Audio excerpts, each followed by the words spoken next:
13वां अध्याय सुरथ और वैश्य को वर प्रदान। ध्यान।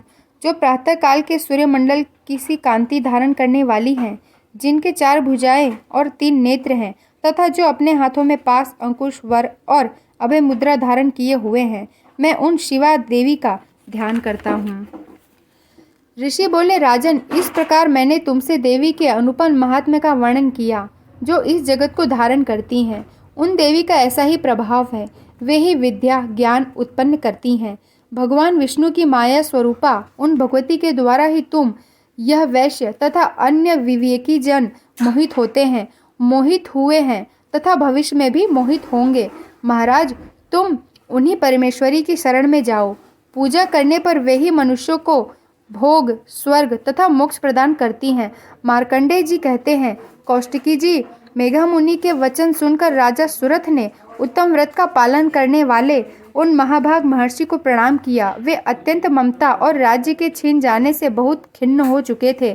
महामुने इसलिए विरक्त होकर वे राजा तथा वैश्य तत्काल तपस्या करने चले गए और वे जगदम्बा के दर्शन के लिए नदी के तट पर रहकर तपस्या करने लगे। वह राजा और वैश्य उत्तम देवी सूक्त का जप करते हुए तपस्या में लग गए। वे दोनों नदी के तट पर देवी की मिट्टी की मूर्ति बनाकर पुष्प, धूप और हवन आदि के द्वारा उनकी आराधना करने लगे। उन्होंने पहले तो आहार को धीरे धीरे कम किया, फिर बिल्कुल निराहार रहकर देवी में मन लगाए एकाग्रता पूर्वक उनका चिंतन आरंभ किया। वे दोनों अपने शरीर के रक्त से प्रोक्षित बलि देते हुए लगातार 3 वर्षों तक संयम पूर्वक पूजा करते रहे। इस पर प्रसन्न होकर जगत को धारण करने वाली चंडिका देवी ने साक्षात दर्शन देकर कहा। देवी बोली, हे राजन तथा अपने कुल को आनंदित करने वाले वैश्य, तुम लोग जिस वस्तु की कामना रखते हो वह मुझसे मांगो, मैं संतुष्ट हूँ, अतः तुम्हें वह सब कुछ दूंगी। मार्कंडेय जी कहते हैं, तब राजा ने दूसरे जन्म में नष्ट न होने वाला राज्य मांगा तथा इस जन्म में भी शत्रुओं की सेना को बलपूर्वक नष्ट करके पुनः अपना राज्य प्राप्त कर लेने का वरदान मांगा।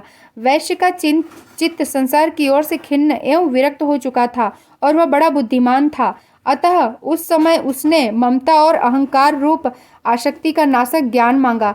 देवी बोली, राजन, तुम थोड़े ही दिनों में शत्रुओं को मारकर अपना राज्य प्राप्त कर लोगे।